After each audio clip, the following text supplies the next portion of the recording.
IOL વાળાનું ઉપટેન fresh wash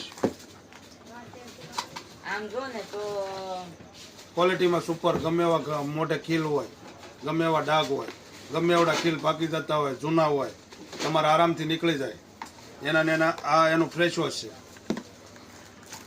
આ એનો સાબુ છે. સાબુ ગેરંટી વાળો સાબુ છે.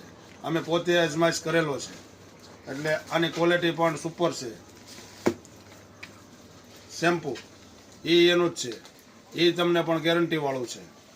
એટલે આની તમામ પ્રોડક્ટ ગેરંટી વાળી છે. અમે પોતે યુઝ કરેલી છે. તો તમારે કોઈ બીને છોકરાઓને મોટાઓને ગમે ને મોઢે ખીલ હોય, ડાઘ હોય, તમારે અવશ્ય આનથી નીકળી જશે. તો આ મળશે તમન્ના મોલમાં. મુલાકાત કરો તમન્ના મોલ દામનગરની. તેમજ એવી મારી પાસે ઘણી વેરાયટી, આ બધું ઘણી મારી પાસે વેરાયટીમાં ખજૂરમાં સિંગ પાક, ડાળિયા પાક, તલ પાક, લાડુડી, તેમજ ઘણી વેરાયટીમાં છે. આ બાજુ જોઈએ તો પડમાં છે રાજસ્થાનીમાં, એમાંય ઘણી વેરાયટી છે મારી પાસે. તો તમન્ના મોલમાં આવીને એવી વસ્તુ ગેરંટીવાળી જ વસ્તુ તમને મળશે. તો અવશ્ય મુલાકાત કરો તમન્ના મોલ દામનગર.